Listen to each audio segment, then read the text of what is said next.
What's up, everybody? Miss Montana DeLeon here with a quick, hopefully it's going to be a quick relationship video. You know that every relationship that you've been in, the person that you have been with has had a flaw or a couple of flaws.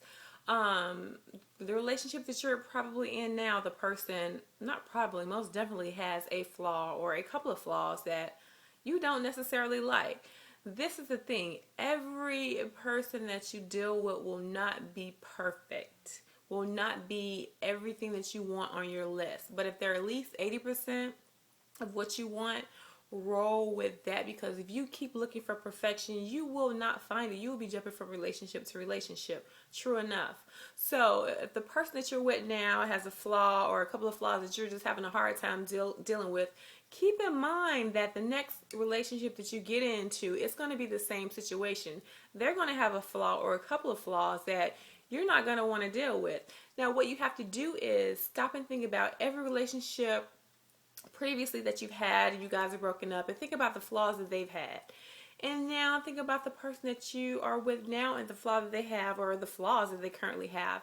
And is it tolerable? Is it at least the relationship 80% of what you want? Are they providing you with mostly what you want in the relationship? Can that imperfection be not necessarily overlooked, but can that imperfection just be just an imperfection and not necessarily a flaw, because no one's perfect, they're just imperfect. Okay, so keep in mind, if this flaw or these flaws are tolerable for you and you're getting mostly 80% of what you want out of the relationship, roll with that relationship, because don't think just because they have a flaw or a couple of flaws that you're going to leave them alone and the next person is going to be perfect. No, they may not have the exact same flaw. They'll have a different flaw. I guarantee you that. Why keep jumping from relationship to relationship knowing that no one you meet is ever going to be perfect? They're going to be close to, maybe, probably worse, but no one's going to be perfect. Are you willing to deal with the flaw that you currently are dealing with in your relationship? Or are you willing to deal with a brand new flaw in a totally new person? Think about it. It's a cycle that keeps on going and going and going.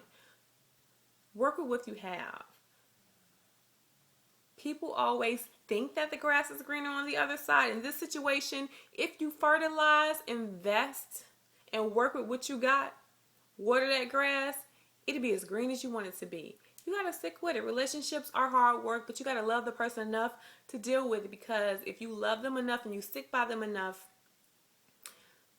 the grass will be so green, so fertilized, so beautiful, so long, so healthy, and you'll be happy. You'll eventually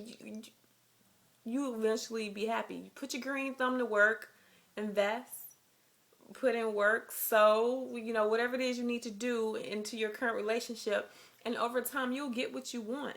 You will adapt to this person, they'll adapt to you. The longer you stay together, the more you go through, hopefully the more you start to love each other and appreciate each other and just accept who they are. As long as they're treating you good, deal with that relationship, okay? Work at what you have, invest in what you have, fertilize what you have, grow what you have, okay? Because the grass is definitely not always greener on the other side. Don't leave your little, your little lawn. It's growing, it's trying, it's breaking ground. Don't leave your lawn because the grass look greener on the other side, because it's actually probably plastic turf that you're looking at. That fake grass that they be having, what I'm talking about. Anyway, invest in what you got. Love some.